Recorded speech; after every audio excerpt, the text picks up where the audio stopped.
Yo creo que no hay trabajo más difícil en el mundo que el de hacer reír a la gente. Pero veo el billete y me pongo comiquísimo, papá. ¿Te imaginas contar chistes por 101 horas seguidas? Los conté de pie y de memoria.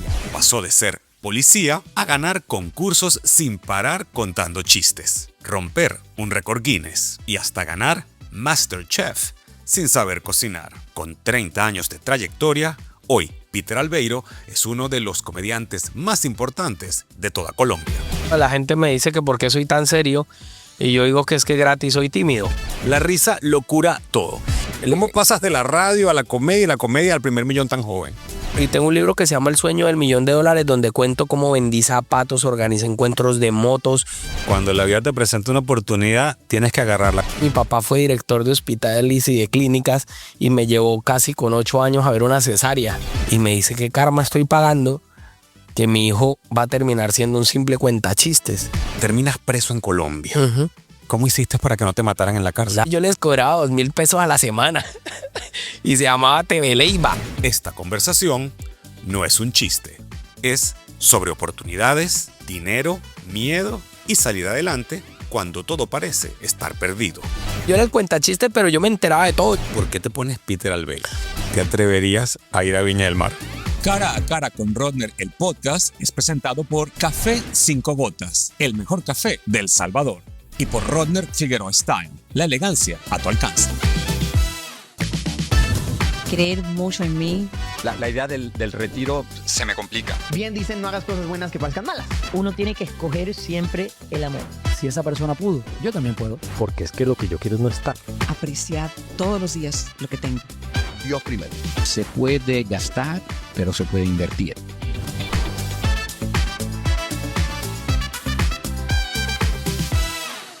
Hola amigos y bienvenidos a este nuevo episodio de Cara a Cara con Rodner, el podcast. Como siempre les recuerdo, suscríbanse antes de que mi productora Laura del Campeño me regañe, que siempre dice que se me olvida decirles que se suscriban a esta comunidad. Una comunidad de más de 420,000 personas que estamos unidos con un solo propósito y es de inspirarte cuando escuches el testimonio de mi invitado y digas, si él pudo, yo también. No abandones tu sueño. Y Laura, por favor, pon tu teléfono en off para que no se escuche. Eso que están escuchando es el teléfono de mi productora. Mira, aprovechando este momento que es un poco risible, hay un refrán que dice por ahí que la risa es el remedio infalible. Y es verdad, la risa lo cura todo. Y hoy tengo un invitado que ha dedicado su vida a hacer reír a los demás, a que la gente se olvide de sus penas, pero toda su historia de superación y de éxito viene atada a una historia que casi acaba con su sueño. Y ustedes saben que aquí el propósito es que te atrevas a soñar. Así que me complace muchísimo tener de invitado muy especial, porque estamos hoy haciendo algo muy increíble que se lo voy a decir al final, a Peter Albeiro. Hola, ¿qué tal, Rodner? ¿Cómo estás tú, Peter? Bien. Feliz de estar acá. Gracias por la oportunidad. Uno de los comediantes más reconocidos de América Latina, de habla hispana. Pero te tengo que preguntar, porque evidentemente eres colombiano, para el que no lo sepa. Tú eres comediante, eres empresario, eres cocinero. Tienes 3 décadas haciendo chistes y tienes el World Record Guinness, o sea, tienes el récord mundial de Guinness de llevar haciendo chistes sin parar, si no me equivoco, por más de 101 horas. 101 horas seguidas, sí. O sea, ¿cómo no se te acaba la gasolina a la hora de echar chistes? ¿Cómo te acuerdas de los chistes? No, estaba muy joven. Eso data en el año 2004 porque mi historia comienza con un muchacho que le huía a la medicina. Mi papá, vengo de una familia muy bonita, donde nunca pasé ningún tipo de necesidad. Es decir, vengo de un papá súper complaciente que me daba absolutamente todo, estudiar en muy buenos colegios. Mi papá me regaló mi primer carro a los 15 años. Entonces, llegar el carro al colegio, todo este tipo de cosas, la gente dice, bueno, tiene la vida solucionada, ¿no? Porque mi papá me daba muchas cosas. Tu papá es médico, correcto. Mi papá fue médico, sí. Médico. Y él soñaba, pues, primero que todo, que fuera como el reemplazo de él en la medicina, pero a mí la medicina no me gustaba mucho. ¿Por qué no te gustaba la medicina? He contado 1000 veces la historia, pero es que mi papá fue director de hospitales y de clínicas y me llevó casi con 8 años a ver una cesárea. Y entonces él pensó que era súper divertido. Claro, me vistieron de cirujano y me parecía súper divertido hasta que entré y vi cómo abrieron esa señora y me desmayé, no supe más. Y de ahí en adelante como que era un conflicto conmigo mismo con la medicina. Entonces siempre le huí un poquito al tema de la medicina y cuando llega el último año lo llevan a uno para prestar el servicio militar. Y yo vi como en el servicio militar como un año en el que yo iba a seguir en mi ciudad porque iba a ir a estudiar medicina a Bogotá. ¿Qué ciudad era esta? ¿Qué ciudad era esta? Bucaramanga se llama mi ciudad, la ciudad más linda de este planeta. Y entonces yo me voy voluntariamente a prestar el servicio militar, que eso era una locura. Era el año 1993, acaban de matar a Pablo Escobar, había una guerra en Colombia impresionante, carros bombas explotaban en las calles, a los policías los mataban por matarlos y por cobrar una recompensa, y que un muchacho alzara la mano con todos los privilegios que le trajo la vida, porque no era una necesidad, sino era como, yo quiero hacer eso, yo quiero servir, yo nunca me he puesto un uniforme, y mi papá, pero usted está loco, ¿cómo se le ocurre hacer eso? Y la verdad fue que entro a la institución y me empiezo a enamorar del uniforme, de la mística, de lo chévere que se veía una formación, de algo que yo no conocía. Y a los 4 meses nos llevan a todos como a un aula y nos apagan las luces y nos ponen un video de esos que decimos nosotros atrapatontos, que es la Policía Nacional, y sale gente botándose de helicóptero y otros entre la selva y otros a caballo y otros en el mar y se bajan y caen con las banderas del país. Necesita hombres aguerridos, inteligentes, hazte oficial de la Policía Nacional. Y cuando preguntaron a alguien, un voluntario, y levanté la mano, yo, Otra vez. mi papá decía, pero es que ya no me basta con que se fue policía bachiller, ahora quiere ser oficial. Y ahí comenzó, ese fue el cisma de mi vida. Ahí se corta todo lo que todo lo que supuestamente mi papá estaba esperando, y termino en la Escuela de Cadetes de Policía General Santander como cadete de la policía, y ahí empiezo a desarrollar demasiadas habilidades, tanto artísticas. Fui del coro, fui de la banda de guerra, fui corneta mayor, fui deportista, campeón de pentatlón militar, y cuando nos llevan a un programa que se llama Sábado Felices, como parte de la delegación, un programa de chistes, preguntaron a alguien quiere participar, alguien se le mide a contar un chiste, yo levanté la mano, yo me regalaba para todo, yo sí. Menos mal en esa época no estaba de moda que cambiaran de sexo ni nada, porque si no yo hubiera levantado la mano también para ir a probar. Y entonces, pero creo que esa es parte, escuchando tu historia me estoy dando cuenta que esa es parte de tu éxito, que no le tienes miedo a los retos. Aprender, a mí me encanta aprender, Rodner. Yo soy un tipo que digo, y lo digo de verdad, nací para aprender. Voy a cumplir 50 años y todos los días me acuesto pensando qué aprendí hoy, y todos los días aprendo algo nuevo. Y en la Escuela General Santander de verdad se me dieron muchas posibilidades, y llego a contar un chiste y digo, es mi oportunidad. Y no solo gané ese programa en el que conté el chiste porque mis compañeros estaban todos ahí. Salgo yo muy niño con una ruana y un sombrero encima de un uniforme. Me vestí de campesino sobre el uniforme de gala de la escuela. El director hizo así que yo dije, me van a echar de acá. Y cuando gano ese programa me dicen, oye, mira, el que gana tiene que defender el programa y tiene que pelear al programa el sábado que viene, que lo saquen. Y no es el sábado que viene, era a las 2 horas, porque se grababa en 3 semanas. Claro. Y yo, pero ¿cómo que en 2 horas? Y ahora ¿y quién se va a reír de mis chistes si mis compañeros se van y entra otro público? Bueno, otro público. Siendo la primera vez que yo participaba, nunca me ganaron. Logré ganar 10 programas seguidos. Logré ganarme un carro 0 kilómetros en esa época en televisión, que era pues como el premio super mayor. Claro. Y me volví súper famoso en esa época porque no existían sino 2 canales de televisión en Colombia, el Canal 1 y el Canal A. Te hablo de 1996. Claro. Entonces, por donde yo salía, yo era el policía payaso, el policía chistoso. Entonces, era chévere por el cariño de la gente, pero no era chévere porque yo estaba estudiando para ser respetado, claro, oficial. A mi hijo, no, pues cuando le cuentan a mis compañeros que hoy por hoy hubieran sido generales, coroneles, y le dicen su papá fue el primer puesto en curso contra guerrilla. Mi papá, como mi papá, si mi papá es tomador de pelo y decía, no, su papá en los cursos de combate fui al primer puesto y yo fui mi primer puesto en curso de granaderos en la escuela Gabriel González, que eran 3 meses metido entre la selva. A mí me encantaba eso y me encantaba aprender y bueno. Bueno, pero te voy a decir algo. En el fondo, no sé, o sea, no creo que te metiste tanto en el tema de la policía por rebeldía de huirle a la medicina, sino porque más bien en realidad te gustaba. Sí, me encantó, me pareció como que la condición de mi papá fue si se va para la policía vende el carro, porque él sabía que yo amo los carros por encima de muchas cosas. A mí Tiene una los carros, colección de carros impresionante y después vamos a hablar de eso. yo los adoro. Y de verdad era tanta las ganas que le dije, no importa, lo vendemos, no pasa nada. ¿Qué Porque carro era? ¿Te acuerdas? no, mi papito me había regalado un Simca 1300 que estaba súper lindo, recién pintado, había salido en esa época el Mazda Asahi y venía un color perlado, yo lo había mandado y lo había, por ahí una foto, lo había puesto así súper lindo, porque mi papá me decía, con este comienzo. Y a veces y ya cuando veía que, por ejemplo, yo tenía una fiesta, algo importante, me decía, no, llévese mi carro, porque él se andaba en su carro del año y todo. Pero él me decía, no, usted tiene que comenzar con un carrito y ya usted tiene que mirar cómo trabaja y lo va cambiando. Pero en el fondo, esa visita a ese programa, como que son las cosas de la vida y cuando la vida te presenta una oportunidad, tienes que agarrarla. Como bien dijo Viviana Givelli, que estuvo sentada y que si no han visto el episodio, vayan a verlo.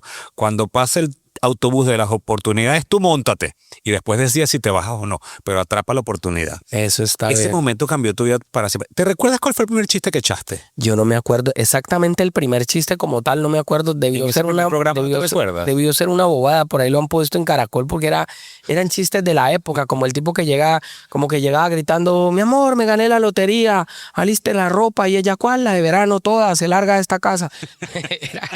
Eran bobadas así como chistes así, pero eran muy tontos, pero eran chistes de la época. Ahí le agarras el gusto, me imagino yo, o asumo, le agarras el gusto al escenario, a los chistes y a la risa del público. ¿O no? Digamos que al escenario y a la risa del público, yo ya venía acostumbrado desde el colegio.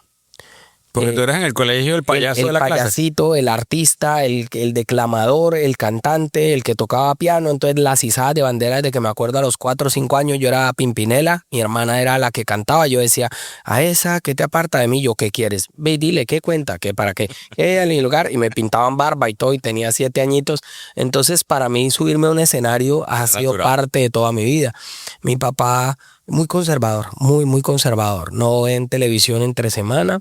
En mi casa teníamos televisor a color en la época que pocos tenían televisor a color, entonces venían mis compañeros a ver, mi televisor era de control remoto, imagínate. Wow, o sea, otro nivel. Imagínate, le oprimí un botón y cuando salió el Betamax teníamos Betamax, entonces era ir a ver las películas de Betamax a la casa de Omar a ver Rambo 1, Rambo 2. Porque eso es interesante. Entonces, ¿cuál es tu nombre de verdad? Omar Alejandro Leiva. ¿Por qué te pones Peter Albeiro?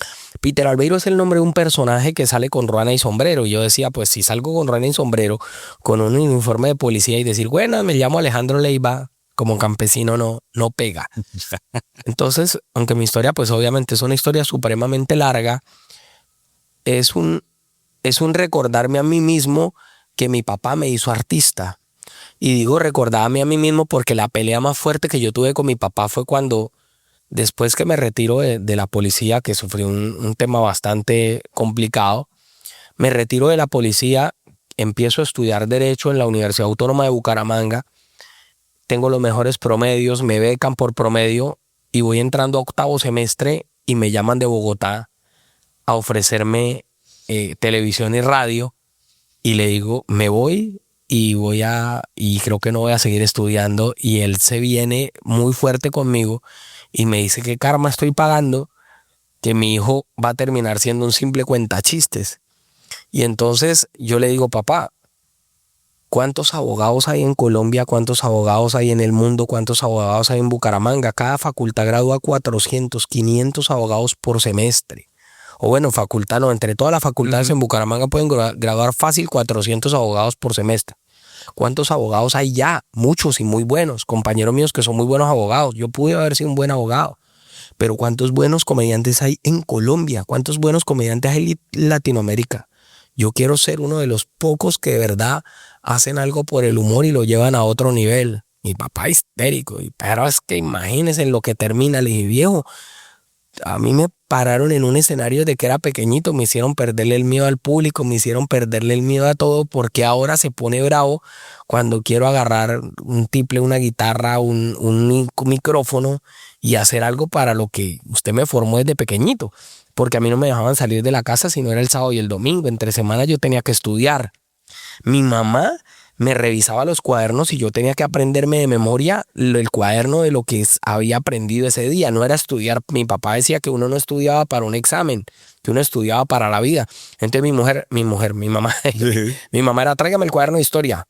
Listo, diga a ver, ¿qué dice acá? Y yo me aprendía de memoria lo que había escrito en el cuaderno de historia. Claro, entonces para él tiene que haber sido un shock enorme que tú te hayas querido dedicar a la comedia. Y mira que yo tengo un récord mundial no solo por haber contado chistes 101 horas seguidas, sino que los conté de pie y de memoria. O sea, nunca tuve teleprompter. No, me lo sabía completamente de memoria. Tenía algunos, claro, sí tenía algunos apuntes y algunas cosas por el tiempo, pero me tenía que saber el chiste. Entonces el de la señora tal me lo tenía que saber.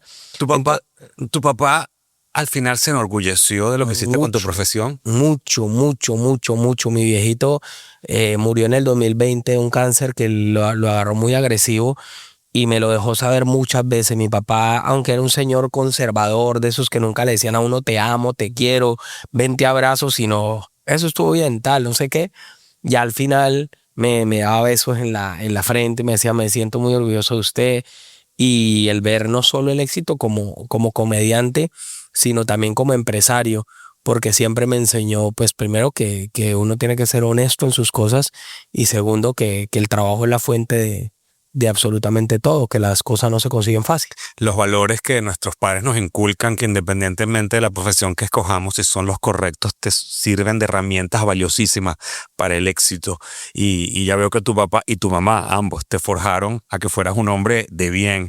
Pero te pasa una situación muy compleja en el que terminas preso en Colombia. Uh-huh.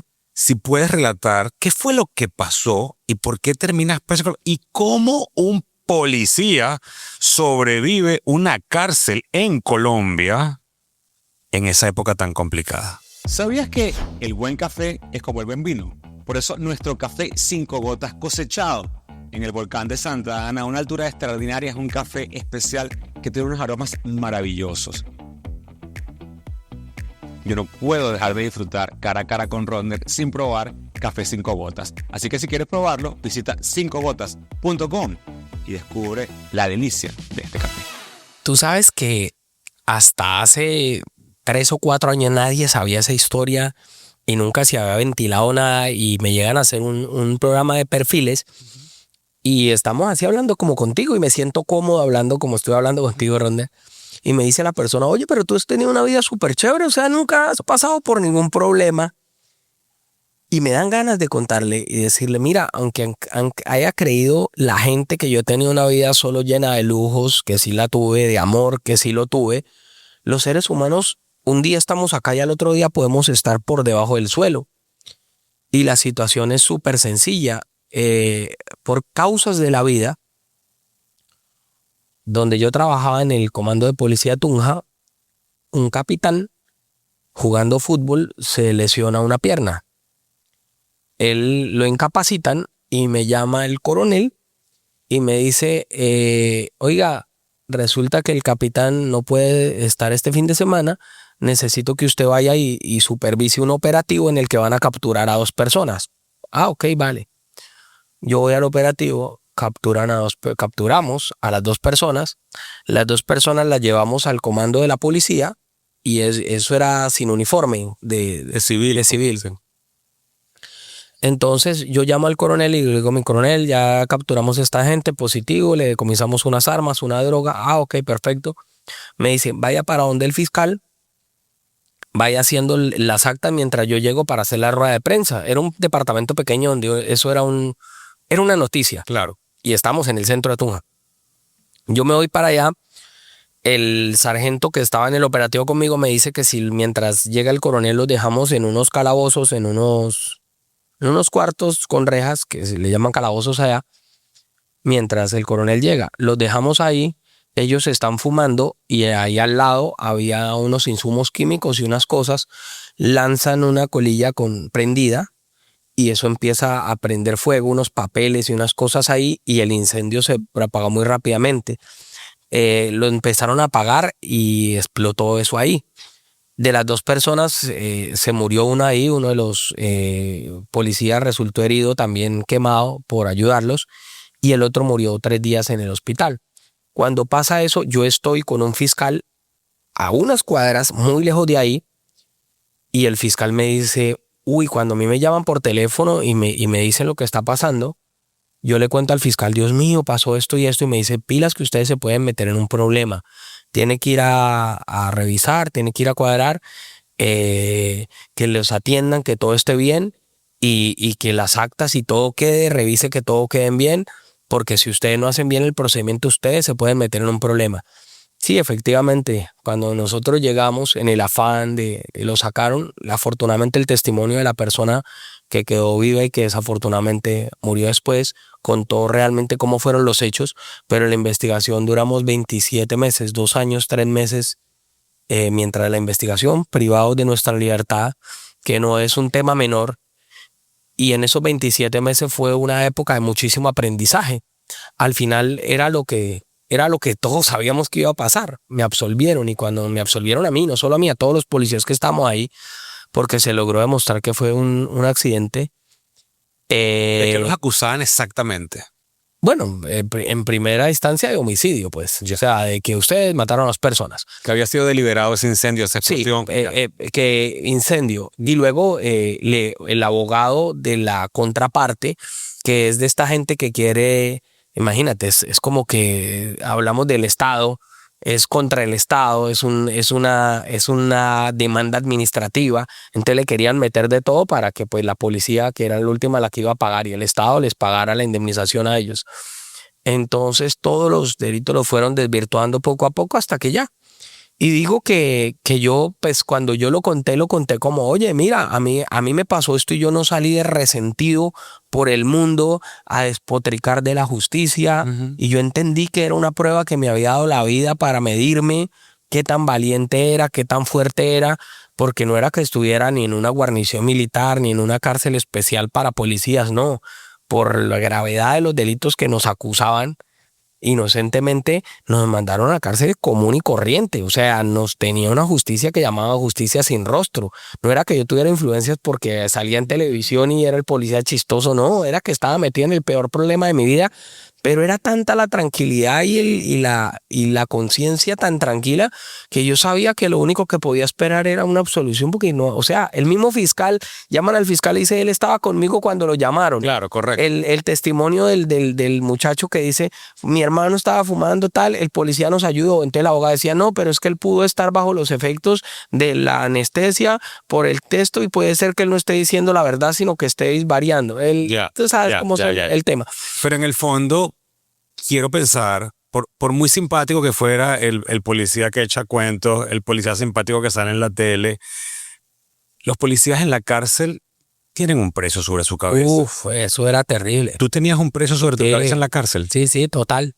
¿Cómo hiciste para que no te mataran en la cárcel? Yo soy un tipo súper buena gente. Yo me hacía amigo de todos al otro día. Yo era...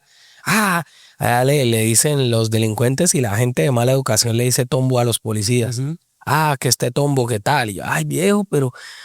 O sea, no entiendo qué le hice, ok. Y yo me los ganaba de buena gente. Mi papá médico iba a visitarme y eso le hacían una fila. Yo, oiga, viejo, pero usted vino a visitarme o a hacer consulta. Mi papá venía con medicinas a atender a todo el mundo. Mi mamá llegaba con comida para toda esa gente.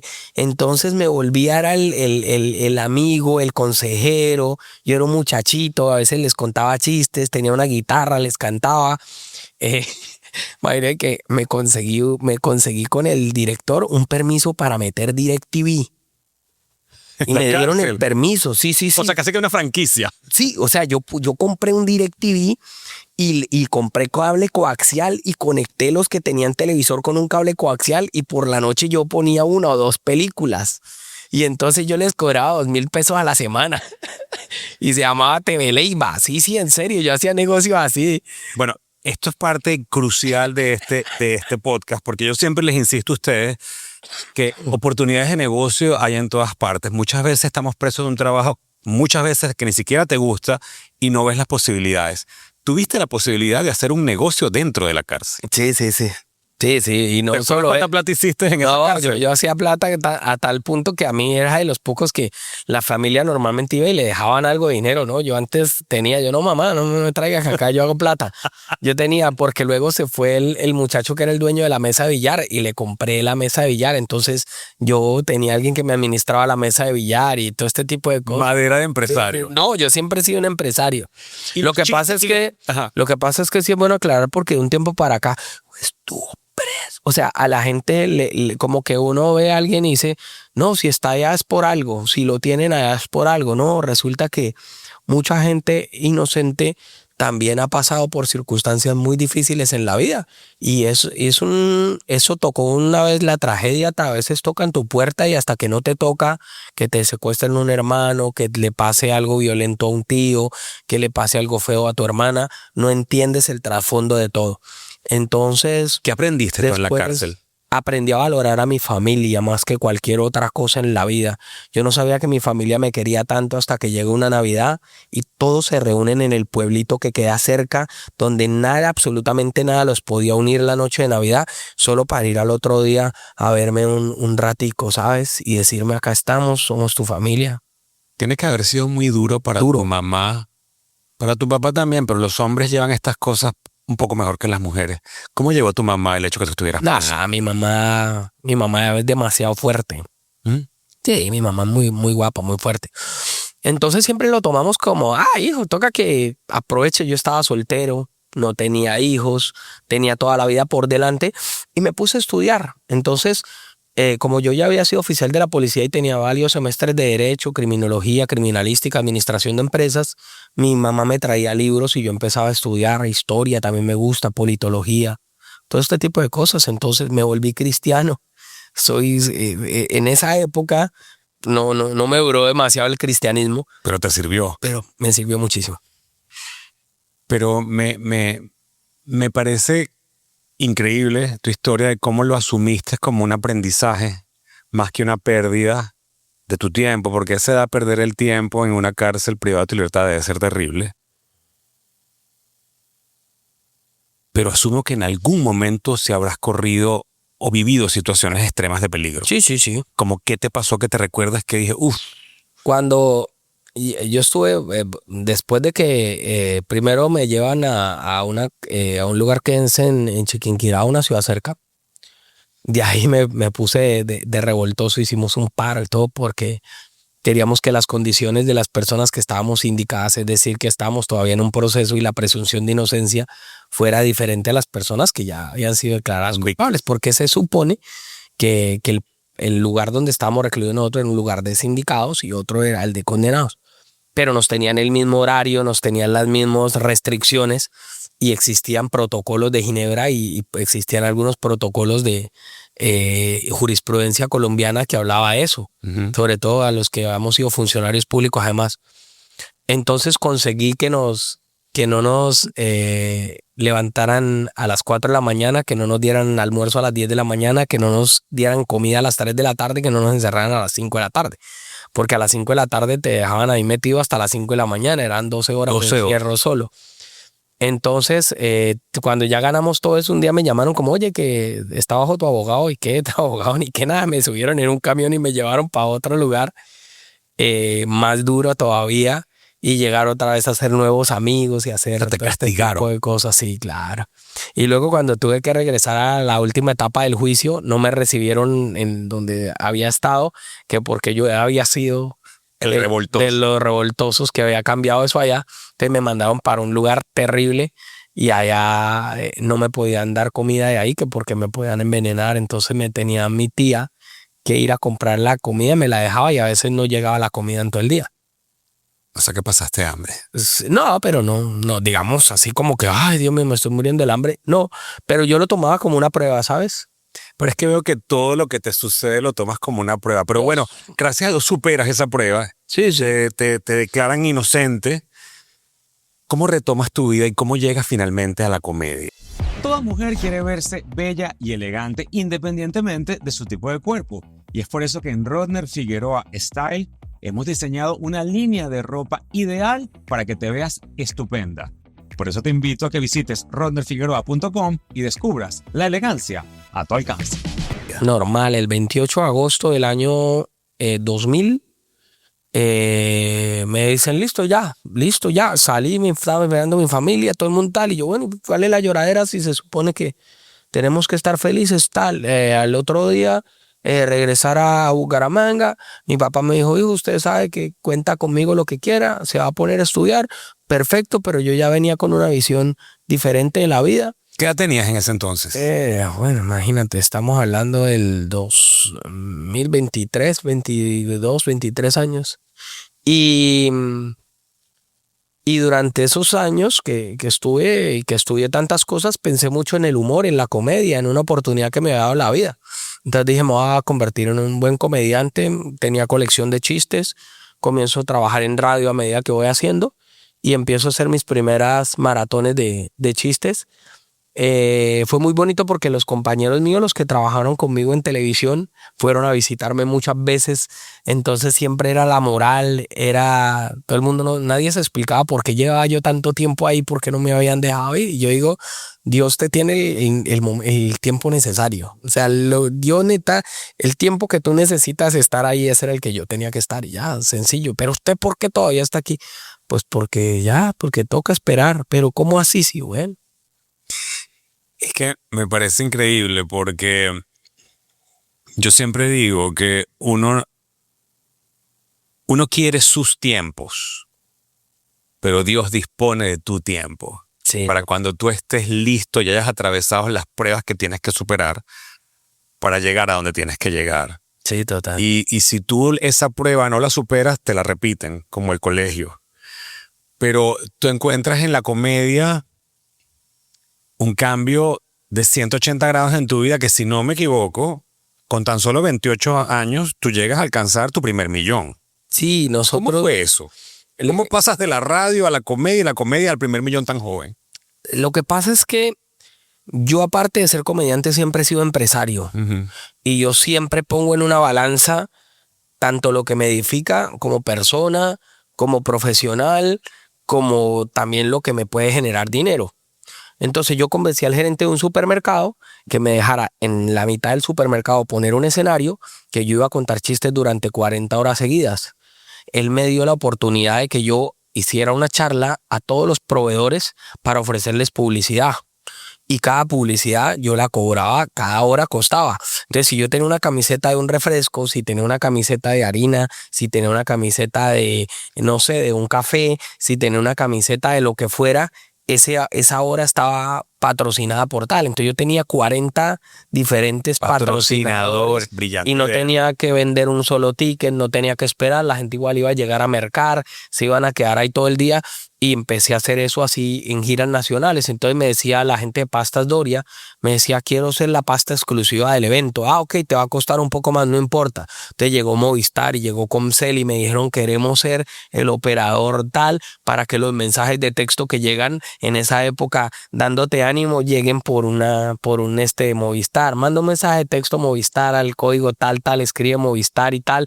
Entonces Movistar pagaba una plata. Cuando yo me daba cuenta, en esa época yo podía ganarme entre 30 y 40 millones de pesos en el 2004, que eso era un mundo de plata, a que a hoy sería, no sé cuánto, hace 20 años, 40 millones de pesos, 30 millones de pesos por un fin de semana, por 2 días, era mucho dinero.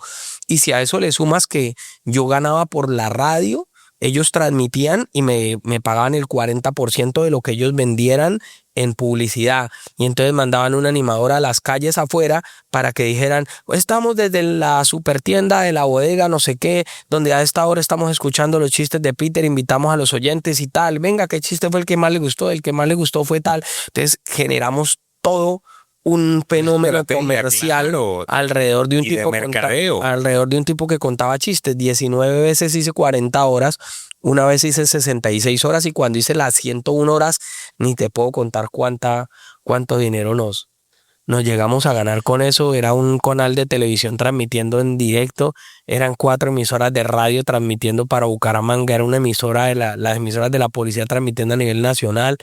Era mucho dinero alrededor de eso. Y cuando ya terminaban las maratones, como yo entre comillas me había hecho popular en esa ciudad, a los 3-4 meses yo rentaba el teatro, vendía los tickets y hacía mi show de stand-up en el teatro. O sea, todo como dicen aquí en los Estados Todo Unidos. premeditado. Y un win-win situation. ¿Cómo hiciste para contar 101 horas de chistes sin repetir ninguno? No, sí repetí. Sí. Bueno. Sí, tengo que confesar que sí repetía, porque yo decía, tengo que ser muy de malas que yo el domingo por la tarde esté contando un chiste que lo escuchó el viernes por la mañana, ese tiene que ser muy desocupado. Claro. Sí. Claro, porque además tiene que ser un repertorio enorme y además me estás diciendo que lo hiciste de memoria. ¿Dónde hiciste eso y cómo hiciste para no quedarte dormido? En Bucaramanga. Bueno, todo tenía que ser de pie, entonces mientras estuviera de pie no me iba a quedar dormido. Fue muy difícil, sí. Detrás Pero es un poco más de 4 días. Sí, es más, yo empecé un viernes 7 de la mañana y duré viernes todo el día, toda la noche, sábado todo el día, toda la noche, domingo todo el día, toda la noche, lunes todo el día, toda la noche, hasta el martes a mediodía, 5 días y 4 noches. O sea, a punta de café, me imagino. No, era un producto que se llamaba Biocross Ajá. de OmniLife. Ajá, sí, claro. Y con eso, yo creo que eso lo descontinuaron, qué pesar, porque era súper bueno esa vaina. Lleno de cafeína, me imagino. No sé qué tenía eso, pero a mí el Red Bull, por ejemplo, me daba taquicardia. Y hoy en día sí tomo eso, pero en esa época no era capaz. Wow. Bueno, y superas ese récord insólito, que felicitaciones, que está en el libro de los récords Guinness. Me imagino que nadie va a superar ese récord. Bueno, no sé. Bueno, no sabemos, ¿verdad? No sabemos. Bienvenido el que le guste eso yo hoy en día. Pero, ¿en qué momento empiezas tú o te das espacio tú para tener una relación sentimental con ese? Porque ese ritmo de trabajo que tú tienes o que tú tenías en ese momento no era nada sencillo. No, pues es normal. Yo viajaba y en esa época con la que era mi esposa, porque yo me divorcié en el 2020, en esa época trabajamos juntos, siempre trabajamos juntos y entonces era la familia viajando por todo lado. Mi mamá, mi mujer siempre eran parte del staff. Entonces éramos todos como éramos un pequeño, éramos los Valentinos era la que vendía los CDs, el que vendía las crispetas, el que... Ya veo. Pero ¿cómo la conociste a ella? O sea, ¿trabajaba también como comediante? ¿Era escritora? No. Ella estudió administración de empresas y yo la conocí en un show. Ella fue con un amigo mío a mi presentación y cuando terminó el show vinieron a tomarse una foto, hablamos y él me dijo, mira, ella es una amiga que te quería saludar, que te quiere conocer, nos tomamos una foto, de ahí salimos a comer todos como en grupo, éramos como 8 y terminé conversando con ella mucho tiempo ahí y cruzamos en esa época creo que era PIN, cruzamos el PIN del BlackBerry y tal, la vaina, y de ahí empezamos a hablar y bueno, ya... ¿Cuántos años estuvieron juntos? 17 años. Muchísimo. ¿Tuviste hijos con ella? Sí, un muchacho de 16 años. ¿Y él le gusta la comedia o no a tu hijo? Mi hijo tiene parte de comediante, solo que él es de esos muchachos de ahora que es indescifrable. Uno lo ve y uno dice, venga, le miro la cara a ver si está aburrido, contento, porque tiene la misma cara de contento, de aburrido, de concentrado, de desconcentrado, de trasnochado. Tienen la misma cara todos los muchachos hoy en día, pero es una gran persona, es un ser humano extraordinario ese muchacho. Es fácil para un hijo tener un papá que siempre está echando chistes. ¿Cuándo sabe tu hijo que le estás hablando en serio o tú te la pasas todo el tiempo echando chistes? No. De hecho, la gente me dice que por qué soy tan serio y yo digo que es que gratis soy tímido. Sí, ya digo, no, es que yo gratis soy tímido. Pero veo el billete y me pongo comiquísimo, papá. Entonces, Es que Fernando Arao, que ustedes lo conocen, comediante mexicano. claro que lo conozco. Él decía, a mí no hay nada que me caiga más mal que la gente en la calle me pare y me dice, échame un chiste. Porque Sí. dicen, o sea, ni que yo fuera payaso. Sí, sí, ¿Te sí. pasa eso en la calle a ti? Sí, pero uno lo toma uno con cariño. ¿Cuál es ese chiste que nunca puede faltar en tu repertorio, por ejemplo? Bueno, yo tengo mucho. A mí me encantan los chistes. De hecho, colecciono chistes. Y de pronto, es que, bueno, me encantaba uno de una señora. Una señora se encontró con un padre, con un sacerdote, y le dijo como, Padre José, Padre José, Padre José. Sí, Padre José, ¿se acuerda de mí? No, no, yo soy Marta. Usted me casó hace 5 años. Ah, sí, sí, me casó hace 5 años, padre. ¿Se acuerda? No, no, no me acuerdo, pero ¿y cómo le ven su matrimonio? Dijo, súper bien. Dijo, hijos.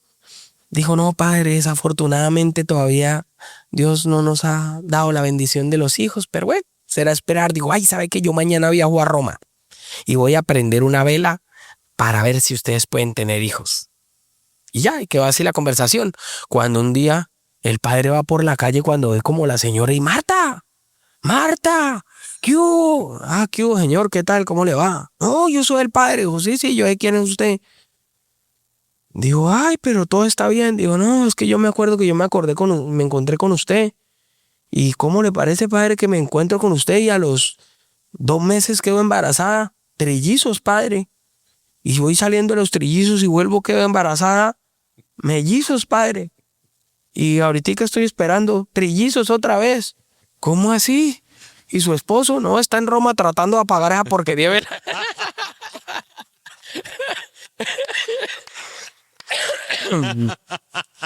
A mí me gustan los chistes así, que son una historia completa, ¿verdad? Un final inesperado. Total, es que no te lo esperas. ¿Cómo haces tú o sea, tú te inventas chistes? Digamos que los acomodo. No sé cuántos chistes realmente me he inventado yo. Muchos forman parte del dominio público. Ya, Pero lo que sí me invento son mis líneas de stand-up. ya. Porque inventarse un chiste como tal no es fácil. Es que iba un borracho, llegó y la señora le dijo y él en ese momento le dijo. Mientras que presentar situaciones de la vida cotidiana a mí se me hace más fácil. Ya. Que es como también es otro tipo de humor que yo hago y por el que me reconocen mucho. Ya. Cuando hablo de las mujeres, de yo lo jodo cuando lo jodo, dígame si yo ni el celular se lo volví a revisar, que es materializar el problema que se tiene en cada casa donde una señora o su esposo conflictúan por el celular, por los celos, por la vaina. Sí, la cosa cotidiana. Exacto. Pero asumo que habías llegado al techo del éxito en Colombia y decides venirte a los Estados Unidos. ¿Por qué decides venir a los Estados Unidos? ¿Hace cuánto? No, yo me soñaba desde muy pequeñito, me soñaba con venir acá, desde que veníamos a chiquiticos a Disney y todo este tipo de cosas. Yo tengo un dicho y es que lo que no evoluciona desaparece. Aún los dinosaurios que fueron tan grandes y tan imponentes como los vemos en los cuentos de prehistoria, desaparecieron, evolucionaron otros seres. Yo voy pensando que como artista me pasa lo mismo.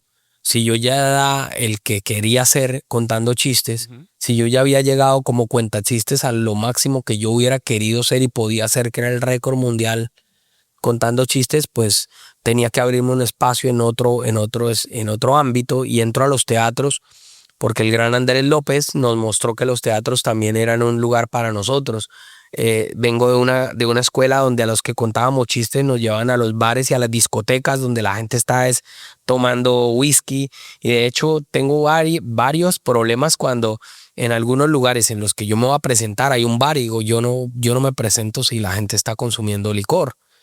Pueden vender sus cócteles, pero viene mi show y voy y no me presento si hay mesas y hay sillas. No, me encantan los teatros, que esté la gente concentrada. O sea, que me dediquen esas 2 horas, hora y media que yo vengo a darles todo de mi trabajo, como para que estén sentados y que esté pasando un mesero y esté levantando la mano, decirle que acabó el hielo y que me traiga 2 más. Como el show de George Harris aquí en la ciudad de Miami, que es así como tú lo estás mencionando. Yo he ido al show de George, que es fantástico, pero es verdad que uno está pendiente a veces del pasapalo, del trago, del mesero, y no necesariamente está concentrado en el chiste que él está en ese momento echando. Bueno, en ese momento, pero luego ya te concentras. A mí me desconcentra el ver que la gente está en otra cosa. Claro, a mí. Claro, porque ahora que me lo dices, te entiendo. Porque George participa con el público del movimiento que él ve en el escenario. Bueno, de hecho, George te mencionó a ti cuando tuvo su episodio en Viña del Mar, que le pasó todo este episodio nefasto hace poco. Él te mencionó a ti y dijo, pero ni siquiera Peter Albeiro ha venido a Viña del Mar. ¿Por qué no has ido a Viña del Mar? Porque es un festival de la canción, no de humor. Porque los comediantes que van a Viña del Mar son demasiado valientes y yo no lo soy. Y segundo, porque yo siempre sentí, cuando me invitaron a Viña del Mar, la primera vez que me invitaron a Viña del Mar fue en el 2009, la segunda vez fue en el 2011. Y cuando me invitaron a Viña del Mar, yo lo veía como un riesgo muy grande para una persona que como yo no se va a sentir cómoda esperando aprobación de lo que yo estoy haciendo. O sea, salir a demostrar si soy lo suficientemente bueno o no, me parece que no es para mí. Es decir, si yo ya creo una comunidad, si son 30 años haciendo comedias y lleno teatros, que fue lo que yo pensé cuando me dijeron que George había aceptado la invitación a Viña del Mar. Yo dije, pero si George no necesita, porque la mayoría de los que van allá y que lo hacen muy bien es porque cuando les va bien en Viña del Mar, eso es una plataforma para que los conozcan, sobre todo en donde se ve el festival. Si ya uno lo conoce, ¿qué tiene uno que ir a hacer por allá? Sin embargo, debo también decir que Alejandra Azcárate, que es una comediante colombiana de una trayectoria impresionante, un día aceptó ir a Viña del Mar y efectivamente le fue muy bien. Y te lo dice si pudiera devolver el tiempo y decir que no, porque el susto que se siente, el temor que se siente ahí parado, esperando que ojalá a alguien no se le ocurra que lo que tú estás diciendo y que le ha gustado a cientos de miles de personas ese día, que te toque después. Yo le he contado varias veces al que le tocó después de Sting.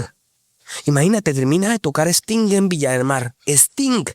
Y la gente quería otra canción y Sting se fue. Y dijo, no, yo ya no voy a cantar más. Y da otra. Y el tipo, no va a tocar más. Y la gente, otra. Y le sacan un comediante y lo paran ahí. Y la gente no quería saber de ningún comediante. Querían volver a ver a Sting, pero Sting no estaba dispuesto a volver. Pero puedes revisar a ver cómo le fue ese comediante. Duró 15 minutos ahí parado. Claro. Y lo sacaron de ahí. Y si miras la cantidad de comediantes que han bajado de ahí, entonces como que estar en un circo romano en donde salgas y es como, buenas, y es como que por favor no me chiflen, no. Sí, te entiendo que puede ser muy neurálgico el momento que te toque vivir sobre el escenario. ¿Llegaste a hablar con George acerca de lo que le había pasado? Sí.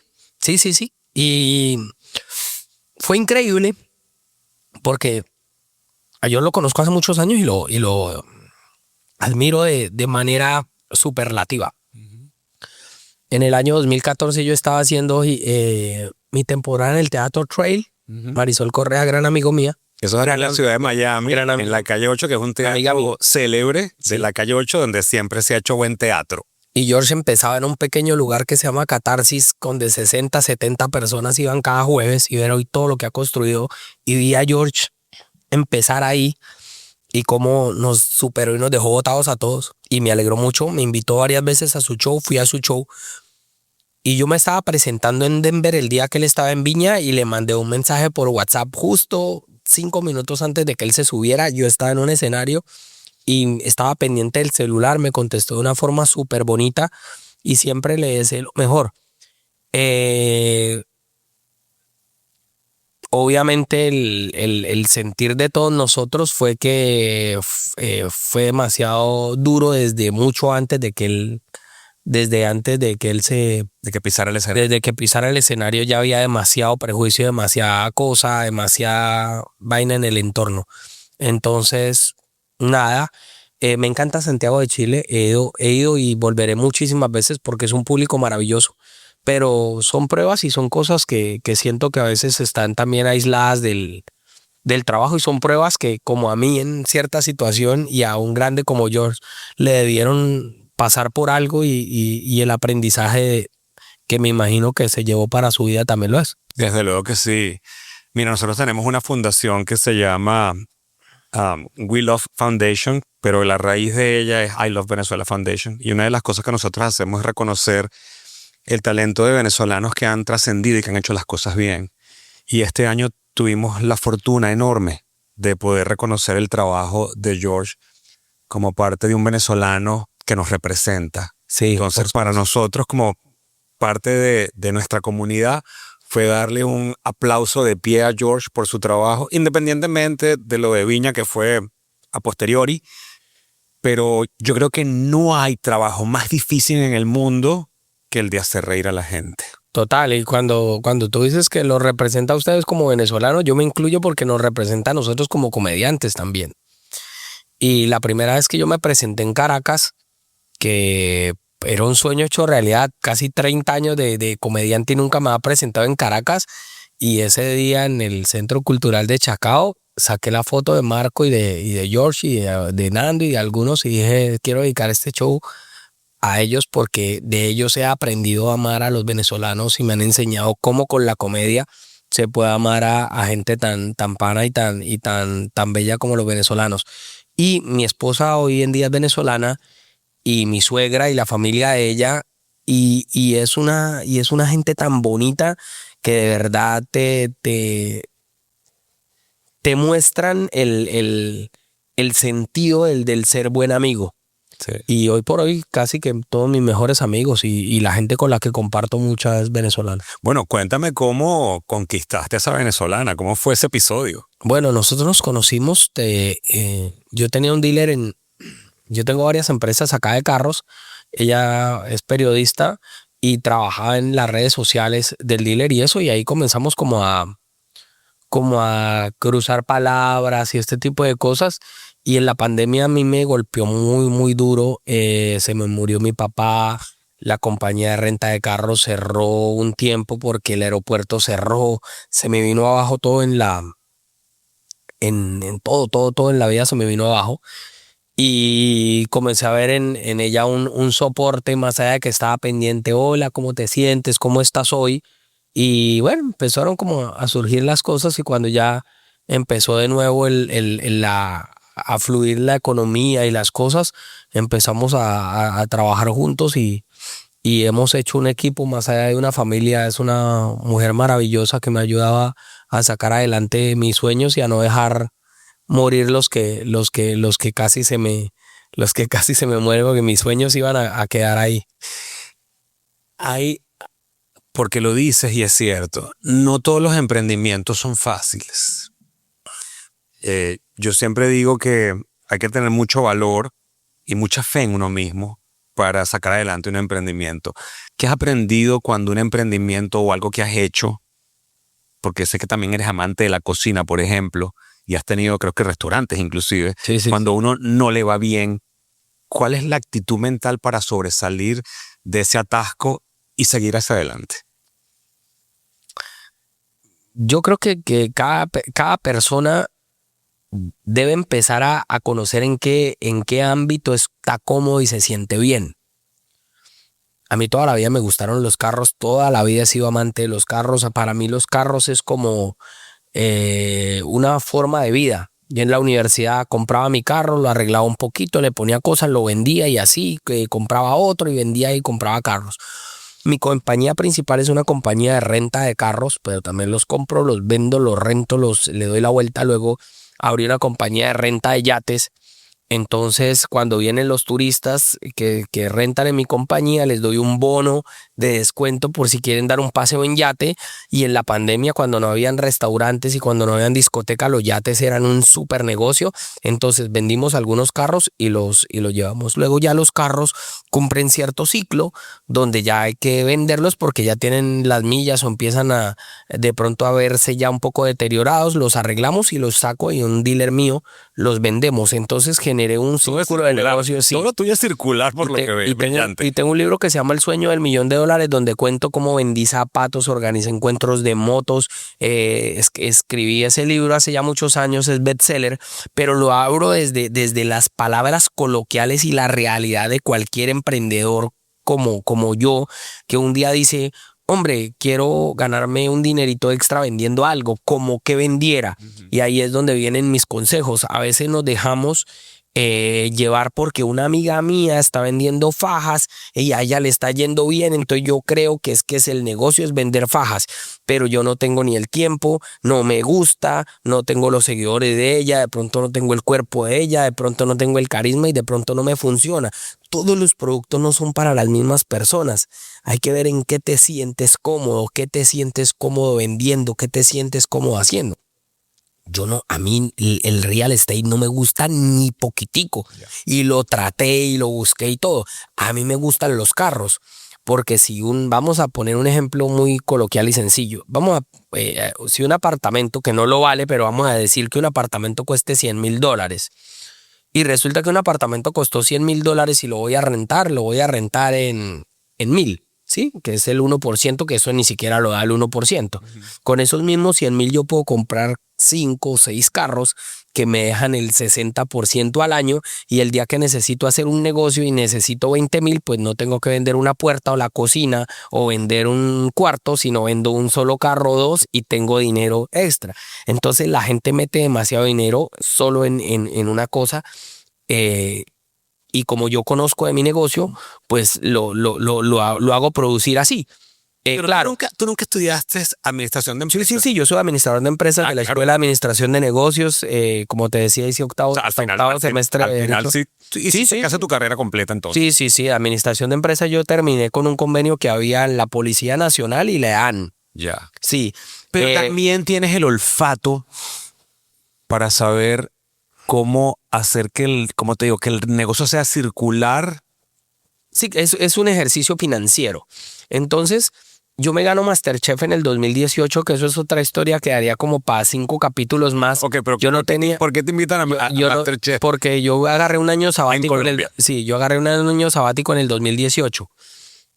Y se enteró todo el mundo que yo no estaba haciendo presentaciones ese año. Porque te agotaste. Me agoté. Yo no tenía vida. Yo hacía presentaciones miércoles, jueves, viernes a domingo y recogíamos mucho dinero de presentaciones, pero yo no tenía vida y tenía muchas cosas aquí que había comprado y todo se estaba deteriorando, y venía a prender el carro, ya no tenía batería, sacábamos el bote y ya eso no estaba dañado, y cuando lo queríamos sacar, entonces, tras de que nunca salimos en el bote, y cuando salimos esto está dañado. Claro, si duras 3 meses sin moverlo, pues... O sea, tenías todos los juguetes, pero no los disfrutabas. Exactamente. Entonces yo, sin saber cocinar ni tener ni idea, llego a MasterChef como una oportunidad que me da la vida. Eso es otro cuento larguísimo, pero te lo resumo.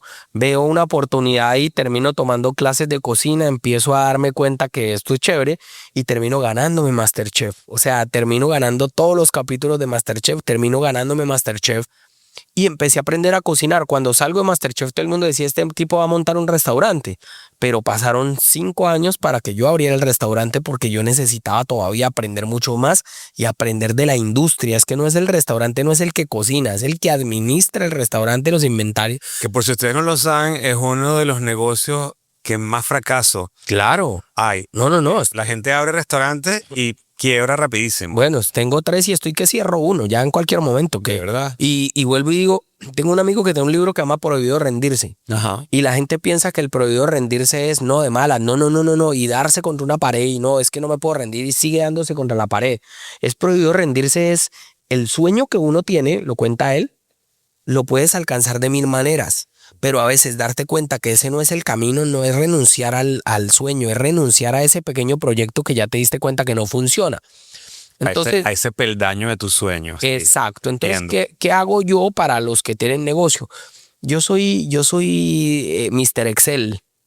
Entonces yo tengo una tablita Excel en donde todos los días en la mañana yo me levanto y yo coloco las ventas de cada, tengo un cuadrito de cada uno. Entonces yo tengo que saber cuánto vendí ayer, cuánto vendí el lunes, el martes, el miércoles, el jueves, el viernes, el sábado, el domingo.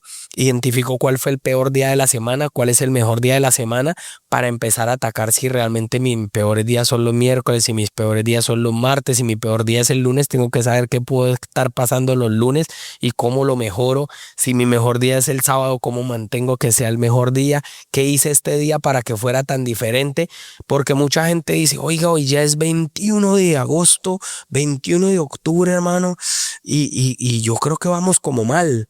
¿Y por qué no se dio cuenta el 5, el 4, el 6? Yo todos los días me voy dando cuenta y puedo corregir a tiempo un mes que vaya mal. Pero también fracasar es parte de la vida. Yo fracasé tantas veces que yo me hice amigo del fracaso. O sea, éramos tan amigos que ya como que yo ya lo veía llegar y yo le echaba el brazo y le decía, venga, para acá, listo, acompáñeme un ratico y ya ahorita lloramos después. Y ha sido el proyecto más difícil y es como el que más me ha costado entender que como que no va para ningún lado. Pero al final, creo yo que es un proyecto que te apasiona porque creo que te apasiona también la comida. O sea, veo que en cada proyecto que tú entras es porque encuentras algo que timbra dentro de ti, que te gusta no solamente por el dinero, que obviamente después es la meta final, pero es porque te apasiona lo que haces. Sí, me apasiona, me gusta, es bastante esclavizante, pero sí es bonito ir, que alguien se siente y diga, pero ¿usted sí cocina o es puro cuento? ¿Qué quiere que y yo mismo ir a hacer un video que entre a la cocina, me vean cocinar y prueben y se den cuenta? O sea, te apareces en tus restaurantes de sorpresa y cocinas. No, cocino muchas veces, muchos días. Ven acá, ¿y cómo ha sido esta etapa de ser... Eres papá por segunda vez? Sí. ¿Qué edad tiene ahora? 1 añito. ¿Cómo ves ahora la paternidad? De un hijo de 16 y uno de 1. Ajá. Son 2 paternidades tan diferentes. Cuando Alejito nació, yo era un muchacho que estaba en mi apogeo, en mi mucho trabajo, corra, vaya, no sé qué, gane, vamos, Miami, ya, nos vamos a radicar, tal. Este chiquitín nace y es como que tengo todo el tiempo del mundo, estoy en la casa todo el día. Si nos trasnochó y no me quiero levantar a trabajar, pues llamo, me levanto en pijama, me meto en el estudio y desde ahí controlo las empresas. Es muy diferente, me lo estoy disfrutando de una manera distinta. Me dijo, no, cuidado, se va a atorar, se va a matar, no lo dejes llegar, tal, súbase. Y ay, déjelo, que eso no le pasa nada. Entonces sí me debo entender, Claro. como que ya sé qué va a pasar. Alejito me enseñó a ser papá y eso se lo agradezco porque me ha enseñado bastantes cosas él a mí. Alejo, él es mi hijo mayor. Y él me dio la oportunidad de demostrarme que puedo ser tan buen papá como mi papá fue conmigo. Ahora tengo que confirmarlo con el chiquitín. Eso te iba a preguntar. ¿Con Alejo estás entendiendo más a tu papá? No, mentira, sí. Sí, sobre todo porque se puso arete, hermano. Y yo le dije muchas veces que no se pusiera aretes. Y me acuerdo de mi papá que me decía, cuidado, usted me llega a llegar aquí con un arete porque le arranco esa oreja y me la hubiera arrancado. Y yo le decía, Alejo, usted no tiene... Y un día me dijo, pero ¿por qué? O sea, que no, porque no se ve bien, pero mis amigos... Pero no se ve bien, pero yo he visto tus amigos que usan arete, Marco usa arete, fulano de tal usa arete. Te mató. Y yo... Bueno, pero yo no soy el papá de Marco, yo soy el papá suyo, de malas. Y entonces me desarma y me dice, tú tienes que entender que así como tú tuviste una vida, un desarrollo, a mí un arete no me va a hacer, no sé, porque yo lo veía como que no me gustaba. Que se pusiera un arete, o sea, yo decía, hermano, pero ¿para qué se tiene que poner arete? Los hombres no usamos arete. Y hoy en día tengo que entender que sí, muchos hombres usan aretes y les gustan, solo que no fui no soy de tatuajes, por ejemplo, nunca me he hecho un tatuaje y no veo nada malo. Tengo amigos con tatuaje en el brazo, en el pierna, tatuaje que les sale de la rodilla, le pasa por aquí, le llega al cuello, aquí dice continuará. Y esa vaina no importa. Pero sí, pero como que fui criado muy conservadora y muy tradicionalmente. Y mi hijo me ha enseñado hasta eso, hasta que debo respetar que si no es decir, él nunca me falta el respeto, nunca me alza la voz, me contesta sí señor, no señor. La gente se aterra aquí, muchacho, diga por favor, gracias, sí señor. Y Alejo, señor, ¿hiciste tal? Sí, señor. Y un muchacho diciendo, sí, señor, no, señor. Eso es raro. No, es educación. En el fondo habla de que le estás dando una buena educación, porque esos son modales. Ujú. Y eso está tan desvaluado hoy por hoy que yo cuando lo detecto lo aprecio y lo aplaudo. Sí, sí. Es poco la gente que hoy por hoy le enseña a sus hijos que tengan esas costumbres. O sea, así que felicitaciones. Andas adicto al ChatGPT. Sí. ¿Cómo sí, así? Estás como mi cuñada. Tú sabes que mi cuñada tiene una relación con el ChatGPT que son como amigos. Mi esposa también. Mi esposa tiene su relación. Hoy me manda unos pantallazos, me dice, mira con lo que me salió ChatGPT, porque se hablan y todo. De hecho, un día se me descargó el teléfono y yo le digo a ella, ven, préstame un momentico que necesito que ChatGPT me diga una cosa. Y el ChatGPT bravo conmigo, no me quería hablar, que no, que yo era que yo no era, o sea, que ya sabía todo lo que yo hacía y que yo era, no, de verdad, como bravo conmigo. Y yo, ¿qué le pasó? No, que sí, como ella le cuenta todo, entonces no, que es que ya no sé, que sí sé más que yo era un Ya te conoce. que la ponía a madrugar, que no me gustaban los vuelos y no era el primer vuelo, que era un intransigente, que bueno, ya ahí. Es insólito. ¿Y qué te parece eso que en Colombia le pusieron a un bebé ChatGPT? Nah, eso es muy de nuestros países, de verdad. Messi, Cristiano, no sé qué. Sí, eso sí. Pero me ha parecido realmente una buena herramienta. Aprendí a crear asistentes GPT. Claro. Entonces tengo mi abogado, tengo mi financiero, tengo mi nutricionista. No, es tengo increíble. Es Sí, increíble. sí, sí. ¿No te ha pasado que algún fanático a través de estos años le haya puesto a uno de sus hijos Peter por ti? No, a los perritos sí. Así. Dice que tenemos un perrito que se llama Peter Albeiro. Y yo, uy, no, pero ¿en serio? Sí, le pusimos Peter Albeiro al perrito porque es feo y cansón. Y yo, uy, no. Qué belleza, qué belleza, qué belleza. ¿Te atreverías, porque dicen que a la tercera va la vencida, ¿te atreverías a ir a Viña del Mar? No. No, y ahora menos, porque aparte de todo lo que he dicho cuando me dicen, no por nada malo, sino que yo digo, no, yo no sería capaz, o sea, de verdad siento que pondría en riesgo demasiadas cosas y no porque no crea que soy bueno. Gracias a Dios tengo una comunidad que ha respaldado mi trabajo casi 30 años llenando teatros alrededor del mundo y es para ellos los que trabajo, para ellos que van, que compran un ticket para verme, que están esperando, ya sale Peter, me aplauden, como para esperar que 14,000 personas digan, ¿y ese quién es? Yo nunca lo había visto, y ese man, ¿y a quién le dijo que era cuentachiste? ¿Y a quién le dijo que era comediante? Pero yo estaba esperando, era, no sé, a Marc Anthony, uy, pero ¿cómo así luego no? ¿Y hasta qué hora es? No, man, ¿cuánto iba a demorar? Que ahorita después de viene Metallica. Sí. Entonces no creo. Ok, me parece que es lo más sensato y lo más sabio porque en el fondo es como que no necesitas ningún tipo de validación externa porque sabes bien. No, al final uno sí necesita validación y es de su comunidad, de quienes todavía confían en uno. ¿Sabes que regreso a Mérida después de demasiados años? Mérida, Venezuela. Y ha sido el sold out más rápido de toda Venezuela. Me impresionó mucho San Cristóbal y Mérida. Pero Mérida, el sold Es out una ciudad que está muy próxima a Colombia. Sí. De hecho, como nosotros cariñosamente le Gocho, Gochilandia, sin problema. Gocha. Sí, bueno, mi cuñada es Gocha, para que no vayan a pensar que es peyorativo. Y es como que los que tienen más similitud con Colombia. Es Colombia.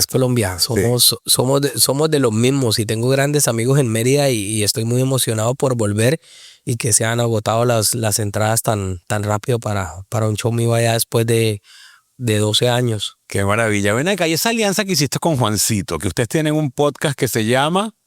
Un podcast que se llama Hablando Miércoles. Un día Juancito vino, me hizo una entrevista y nos hicimos muy amigos y empezamos a compartir en eventos y en todo. Y un día le dije, oiga, ¿sabe qué extraño yo la radio? A mí la radio me daba timing.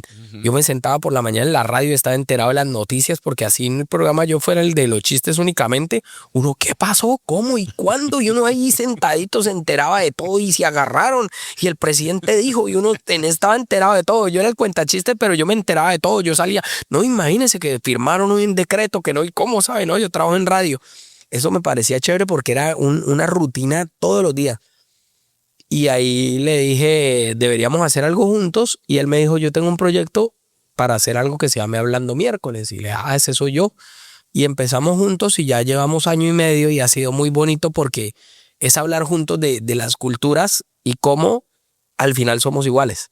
Es así, que si Juancito también estuvo invitado a este podcast, así que si quieren después de ir a ver el de Juancito, con muchísimo gusto, ahí está, porque tiene una historia también increíble. Además, ustedes tienen eso en común ambos, que los dos estudiaron Derecho. Los dos iban a ser abogados. Sí. Pero bueno, no, Juancito sí se graduó de Derecho, lo que ya no lo ejerce más, gracias a Dios, porque vive hoy por hoy de esto. Miren, siempre termino el podcast preguntándole a mi invitado cuáles son los consejos que da para superar los obstáculos en la vida para alcanzar el éxito. ¿Cuáles son los de Peter Albeiro? Bueno, yo pienso que, y se lo aprendí a Chespirito, es joven una persona que tiene proyectos. No existe una edad para empezar un nuevo proyecto. Yo aprendí a cocinar a los 41 años y me convertí en el ganador de MasterChef. Y si hubiera dicho, no, pero yo imaginé no, si no aprendí a los 14, 15 cuando me dejaban solo en la casa y solo pedía delivery, ahora me voy a poner a aprender ¿no? Entonces, el primer consejo es que cada uno conoce sus propias capacidades y cometemos el error de buscar consejo en cualquiera que va a descargar sus frustraciones diciendo que nos va a ayudar y le va a decir, no, eso no se mete en eso no, eso ¿para qué? Todo el mundo está haciendo lo mismo, ay, usted también se va a poner a hacer eso. Usted cierre los ojos, revise cómo ha sido su vida, confíe en usted, si le surgió la idea es por algo. El segundo consejo es póngale una fecha y una hora a eso que quiere iniciar. No diga algún día, yo siempre digo el 3 de octubre a tal hora empiezo esta vaina a ver qué pasa. Y hago todo lo posible y le pongo y me meto y ya, y llega el día y tengo que estar listo. Y si no sale bien no pasa nada, pero planear es gratis. Entonces imagínese todos los escenarios posibles. Antes de ir usted quiere vender pijamas y conocí una amiga que tiene una fábrica de pijamas y vende unas pijamas súper lindas que salen a $10. Pero si usted le compra 50, se las deja a 5. Pues no le compre 50, compre una y se aprende a vender una, después aprende a vender 2 y aprende a vender 3. No empiece a ahorrar en algo que todavía no sabe. Y llenamos un cuarto y tenemos las pijamas y las salimos a vender. Yo siempre salgo a vender primero, salgo a conseguir los clientes primero y después empiezo a invertir. Yo lo hago al revés, me ha salido mucho más barato. Cuando lo quise hacer de la forma tradicional y lo enseño siempre empiecen por ahí. No tiene nada de malo modelar. Modelar significa que si tengo un amigo que hace una cosa y me parece chévere como lleva las redes y tengo otro, empiezo a ir. Una cosa es fusilar y decir yo soy esto y otra cosa es tomar modelos para avanzar. Y yo he modelado muchas veces como qué clase de comediante quiero ser, en quién me inspiro. Entonces me inspiro en un Andrés López, pero me inspiro en un Franco Escamilla, pero me inspiro en un Adal Ramones, pero me inspiro en un Jim Carrey. Claro. Y como ninguno de ellos ha ido a Viña del Mar, pues yo tampoco voy a ir por allá. Cuando Adal Ramones va a Viña del Mar y cuando Franco Escamilla aparezca en Viña del Mar y cuando digan este año en Viña del Mar Jim Carrey, lo pienso. Mientras tanto, no. Gracias por esos consejos que son brillantes, porque es así, es bien como tú lo dices, las cosas hay que hacerlas, porque si no las haces te quedas con la interrogante y eso te puede como matar. Y no tienen que ser perfectas, solamente hazlas. Y sobre el camino vas corrigiendo. Y como dices tú, como empresario también digo lo mismo. Comienza pequeño y después vas creciendo piano a piano. Te agradezco muchísimo tu testimonio. Te deseo mucho. Un abrazo. Gracias por el amor a los venezolanos. No, hombre. Y de verdad que bueno, síganlo en sus redes. Da tus redes aquí por si... @Peter Albeiro. Pero deletrea Peter. Peter con I. P-I-T-E-R. Peter. Peter. No Peter, no. No Peter. Peter. Y ya saben, como siempre les digo, comparte esto. Porque nunca sabes cuando alguien dentro de tu entorno necesita escuchar un consejo que dio Peter hoy para cambiar la trayectoria de su vida para bien y para siempre. Así que compártelo, dale like, déjame en los comentarios qué fue lo que más te gustó. Y si eres fan de Peter, Déjame en los comentarios cuál fue el chiste que más te ha hecho reír de todos los que ha tenido él en todo su reparto de chistes. ¿Cuál es el que más te ha hecho reír? Les mando un beso y nos vemos en el próximo Cara a Cara con Rodner, el podcast. Chao, chao. Creer mucho en mí. La idea del retiro se me complica. Bien dicen, no hagas cosas buenas que parezcan malas. Uno tiene que escoger siempre el amor. Si esa persona pudo, yo también puedo. Porque es que lo que yo quiero es no estar. Apreciar todos los días lo que tengo. Dios primero. Se puede gastar, pero se puede invertir.